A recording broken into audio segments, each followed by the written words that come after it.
Captain, there's no power. There's no power. My controls. Your controls.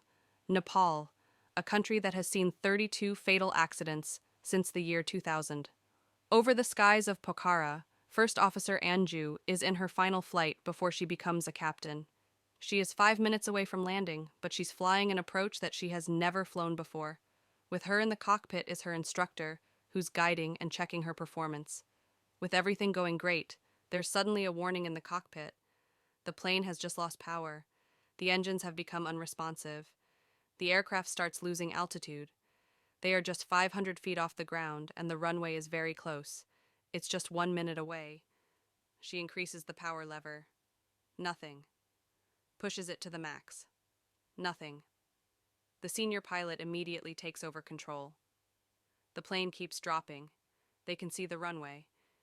But at that time, the plane starts banking to the left. Will the 72 people on board this plane land safely? Or will this become another black mark on Nepal's already poor aviation record? Let's find out. This is the story of Yeti Airlines Flight 691. It's a beautiful sunny day in Kathmandu, the capital of Nepal, and this is an exciting day for First Officer Anju Kathiawada, because by the end of the day, she would become Captain Kathiawada, and that would be a dream come true. She's a nurse by education, but she decided to pursue flying after her husband, Captain Deepak Pokral, was killed in a plane crash in Nepal in 2006. 4 years after Deepak's death, she went to the United States to train to be a pilot, and in 2010, she returned to Nepal to join Yeti Airlines, the same airline that her husband used to fly for. She's one of only 6 female pilots employed by the company, and she had over 6,400 hours of experience. With Anju in the cockpit was Senior Captain Kamal KC. He had around 22,000 hours of flying experience and had joined Yeti Airlines in 2009.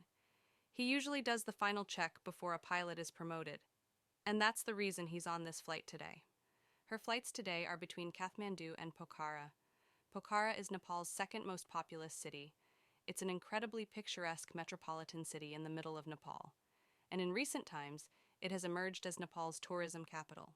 It's the entry point for the Annapurna mountain range of the Himalayas, and hence, it is frequented by many international visitors. And to accommodate these tourists, a new international airport was constructed between 2016 and 2022.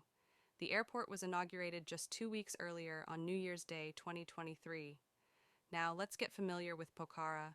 Kathmandu is around 150 kilometers in this direction. The new airport was constructed just 3 kilometers to the east of an existing airport. The two ends of the runway are runways 12 and runways 30. Planes flying in from Kathmandu would usually land on runway 30 for a straight-in approach. Runway 12 didn't have a published visual approach. Yeti Airlines had created one internally, which had the planes flying clear of the mountains by making tight turns and flying at a lower altitude. This did not meet the requirements of a stabilized visual approach.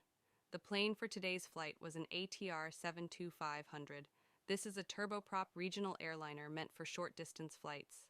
This particular plane was 16 years old, having first flown for India's Kingfisher Airlines and then for Thailand's Nok Air before being sold to Yeti in 2019.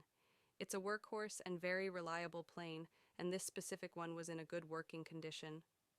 First Officer Anju and Captain Kamal were scheduled to do 2 round trips to Pokhara today. A flight from Kathmandu to Pokhara is 20